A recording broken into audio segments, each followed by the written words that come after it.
nono dia, que é algo de filme, né? A gente está discutindo um ataque a uma usina nuclear.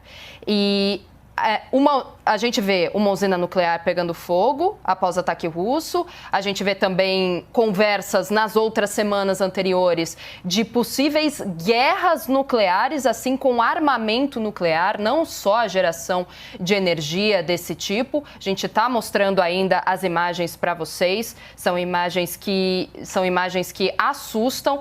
Professor, eu queria conversar com você. A gente está assustado, mas o que a gente tem de informação é que os reatores principais da usina não foram atingidos, não há aumento de radioatividade na área. Mas vamos pensar no pior cenário. Vamos fazer o pior cenário primeiro, depois a gente faz as boas notícias, né? Primeiro as más notícias, depois as boas notícias. O que aconteceria se essa usina nuclear, a maior da Europa, fosse atingida nesse ataque? Qual o tamanho do perigo? Bem, vamos primeiro localizar, né? Eu consultei ao Power Reactor Information System, que é uma base de dados da Agência Internacional de Energia Atômica, disponível na internet, para saber maiores dados sobre essa central nuclear. Trata-se da central nuclear não sei falar em ucraniano, mas se escreve Zaporozhye, né? É uma central nuclear integrada por 6 reatores nucleares. Esses 6 reatores, cada um desses 6 reatores, eles produzem 3.000 megawatts térmicos, a partir dos quais são obtidas 950 megawatts elétricos, né?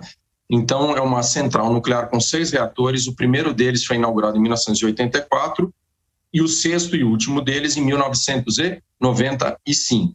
São reatores diferentes do tipo de Chernobyl, todos os 6, né? São reatores refrigerados a água pressurizada, PWR, enquanto o reator de Chernobyl, os 4 de Chernobyl, principalmente o reator 4, eram reatores refrigerados a água fervente e moderados a grafite. Era um outro tipo de reator, né?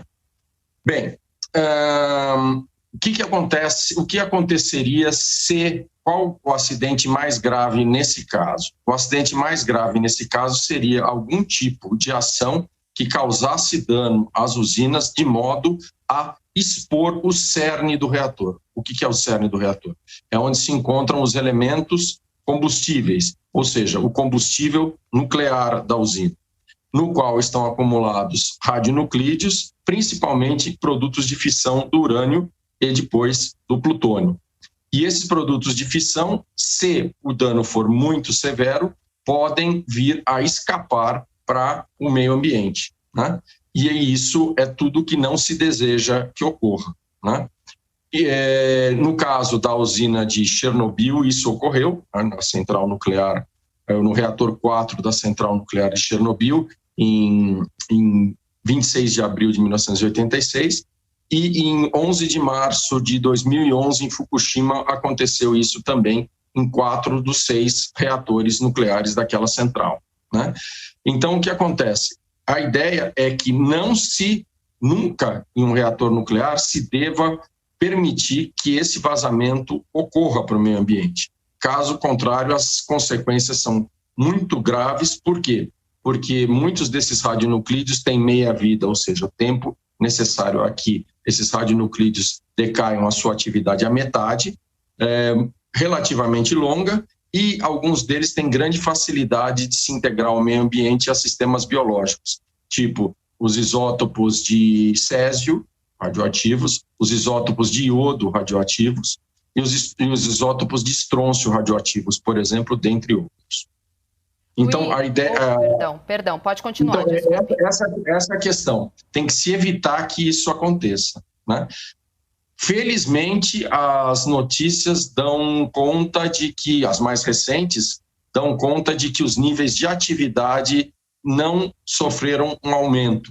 Então, isso é um sinal de que o material nuclear contido no cerne das usinas, em princípio, deve não ter sido afetado. Que bom, isso é um alívio, né, professor, para a gente.